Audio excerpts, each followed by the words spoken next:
అందరికీ నమస్కారం. ఈరోజు మనం ఒక అద్భుతమైన ప్రయాణం చేయబోతున్నాం. వెనక్కి 1944వ సంవత్సరంలోకి. పరంపూజ్య గురుదేవ్ పండిత్ శ్రీరామ్ శర్మ ఆచార్యజీ రచించిన అఖండ జ్యోతి మార్చ్ 1944 సంచికలోని కాలాతీత జ్ఞానాన్ని కలిసి తెలుసుకుందాం. ఇందులో మన జీవితానికి దిశానిర్దేశం చేయగల ఎన్నో శక్తివంతమైన ఆలోచనలు ఉన్నాయి. సరే, మన ప్రయాణాన్ని ఒక లోతైన ప్రశ్నతో మొదలుపెడదాం. అసలు మనిషిగా జీవించడం అంటే ఏంటి? ఊరికే శ్వాస తీసుకోవడం, బ్రతికేయడమేనా? లేకపోతే మన ఉనికికి అంతకంటే పెద్ద అర్థమేమైనా ఉందా? ఆలోచించాల్సిన విషయమే కదా. ఈ సంచికలోనే మనుష్య కౌన్హే అనే కవిత మనల్ని సరిగ్గా ఇదే అన్వేషణలోకి తీసుకెళ్తుంది. ఆ ప్రశ్నకు సమాధానం ఎక్కడో బయటలేదు, మన లోపలే ఉంది. అందుకే ఈ ప్రయాణంలో మన మొదటి అడుగు మన అంతరాత్మను జయించడం. అదే మన జీవితానికి అసలైన పునాది. ఒక సంపూర్ణమైన జీవితానికి పునాది 4 బలమైన స్తంభాలపై నిలబడి ఉంటుంది. గురుకుల పాఠ్యప్రణాళిక ప్రకారం అవి నైతిక ప్రవర్తన, శారీరక ఆరోగ్యం, బౌద్ధిక స్పష్టత, ఇంకా ఆధ్యాత్మిక ఎదుగుదల. ఇవి వేర్వేరు కాదండోయ్, అన్నీ ఒకదానితో ఒకటి పెనవేసుకుని ఉంటాయి. ఇవన్నీ కలిస్తేనే మనల్ని ఒక నిజమైన మనిషిగా తీర్చిదిద్దుతాయి. మరింతకీ ఈ పునాదికి మూలమేంటి? అదే ఆత్మశుద్ధి. అంటే మనల్ని మనం శుద్ధి చేసుకోవడమన్నమాట. ఇది ప్రతిరోజూ మన ఆలోచనల్ని, మన అలవాట్లని, మన ఉద్దేశాలని ఒకసారి లోపలికి తొంగి చూసుకోవడం లాంటిది. వాటిలో ఉన్న మలినాలను తీసేయడం. ఒకటి గుర్తుపెట్టుకోవాలి, బయట ప్రపంచంలో మనం ఎన్ని విజయాలు సాధించినా వాటన్నింటికన్నా ముందు మన అంతరంగంలో స్వచ్ఛతను సాధించడం చాలా ముఖ్యం. అప్పుడే ఆ విజయాలకు నిజమైన అర్థం ఉంటుంది. ఈ అంతర్గత సాధనలో శ్వాసకు మించిన శక్తి ఇంకొకటి లేదు. మనం పీల్చే గాలి కేవలం ఆక్సిజన్ కాదు, అది మనలోని జీవశక్తి. మన శ్వాసను మనం నియంత్రించగలిగితే మన మనసును శాంతపరచగలం, మన శరీరానికి కొత్త శక్తిని ఇవ్వగలం.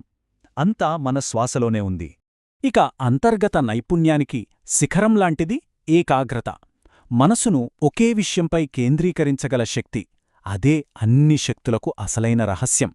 అలాంటి ఏకాగ్రతతో ఉన్న మనసు అసాధారణమనిపించే వాటిని కూడా సులువుగా సాధించేస్తుంది. సరే, మనం లోపల పునాదిని బలంగా వేసుకున్నాం కదా, ఇప్పుడు బయట ప్రపంచంలోకి అడుగు పెడదాం. ఎందుకంటే మనం ఎంత బలంగా ఉన్నా మన చుట్టూ ఉన్న పరిసరాలు మనల్ని తీవ్రంగా ప్రభావితం చేస్తాయి. ఈ ప్రభావాన్ని సంగతి అంటారు. సంగతి అంటే కేవలం స్నేహం లేదా కంపెనీ కాదు, అది అంతకంటే చాలా లోతైనది.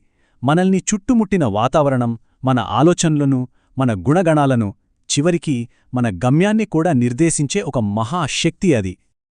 చూడండి, మన సహవాసం మనల్ని 2 మార్గాల్లోకి తీసుకెళ్లగలదు.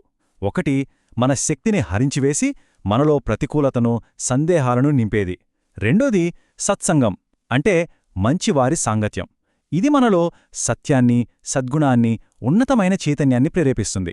మనం ఏ దారిలో నడవాలనేది మన చేతుల్లోనే ఉంది. అయితే మనం ఇతరుల నుండి స్ఫూర్తి పొందడమే కాదు, ఇతరులకు స్ఫూర్తిగా నిలవాల్సిన బాధ్యత కూడా మనపై ఉంది. నిజమైన మార్పు మాటలతో రాదు, ఆచరణతోనే వస్తుంది. ప్రపంచంలో మనం ఏ మార్పునైతే చూడాలనుకుంటున్నామో ముందు ఆ మార్పుకు మనమే ప్రతిరూపంగా నిలవాలి. ఓకే, ఇప్పుడు అంతర్గత నైపుణ్యం, బాహ్య సామరస్యం ఈ రెండూ కలిసినప్పుడు మన జీవిత ప్రయాణం ఒక ఉన్నతమైన లక్ష్యం వైపు సాగుతుంది. అదే నిస్వార్థ కర్మమార్గం. ఈ నిస్వార్థ మార్గంలో నడిచే ఆదర్శవంతుడినే సచ్చా కర్మవీరంటారు. అంటే నిజమైన కర్మయోధుడు. అలాంటి వ్యక్తి తన పేరు కోసమో, లాభం కోసమో పనిచేయడు. తన అహంకారాన్ని పక్కన పెట్టి కేవలం లోక కళ్యాణం కోసం ధైర్యంగా తన కర్తవ్యాన్ని పూర్తిచేస్తాడు. మరి ఆ కర్మయోధుడిని నడిపించే సూత్రమేంటి? అది చాలా సింపుల్, కానీ చాలా శక్తివంతమైనది. ధర్మసారం మొత్తం ఒక్క వాక్యంలో చెప్పాలంటే, నీకు ఏది ఇష్టం కాదో దాన్నితరులకు చెయ్యకు. మన ప్రతి పనికి ఇదే మార్గదర్శి కావాలి. చివరిగా ఈ ప్రయాణం మనల్ని ఒక గొప్ప సత్యం దగ్గరకు తీసుకొస్తుంది. లక్ష్యంతో కూడిన జీవితమంటే సేవతో నిండిన జీవితమే. నిజమైన ఆనందం తీసుకోవడంలో రాదు, ఇవ్వడంలోనే వస్తుంది. ఇతరులకు సహాయం చేయడమే మానవ జన్మకు అసలైన సార్థకత. సరే, ఇప్పటిదాకా మనం చూసిన ఈ లోతైన విషయాల సారాంశాన్ని ఒక దిక్సూచిలాగా మనతోపాటు తీసుకువెళ్దాం. రాబోయే 2 స్లైడ్లు మన ప్రయాణంలో దారి చూపే మార్గదర్శకాలుగా ఉంటాయి. గుర్తుంచుకోండి, ఇది మన అంతర్గత దిక్సూచి. మన దినచర్యలో క్రమశిక్షణ, మన శ్వాసపై పట్టు, రోజూ ఆత్మపరిశీలన చేసుకోవడం, మన ఉద్దేశాలను శుద్ధిగా ఉంచుకోవడం, ఇంకా అచంచలమైన ఏకాగ్రత, ఈ 5 సూత్రాలు మన అంతర్గత బలానికి పునాదిరాళ్ళు. ఇక బయటి ప్రపంచంలో మన ప్రయాణానికి ఇది మార్గదర్శి.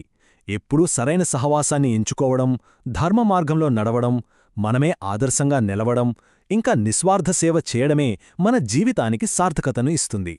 ఈ ప్రయాణం ముగింపుకు వస్తూ మన ముందు ఒక ప్రశ్న మిగిలిపోయింది. 1944 నాటి ఈ జ్ఞానం ఒక పిలుపులాంటిది. ఈ ప్రపంచం మనలోని వెలుగు కోసం, మనలోని మంచితనం కోసం ఎదురుచూస్తోంది. మరి ఈ అద్భుతమైన జ్ఞానాన్ని స్ఫూర్తిగా తీసుకుని మన జీవితంలో మనమెలా ప్రకాశిద్దాం? ఆలోచించండి.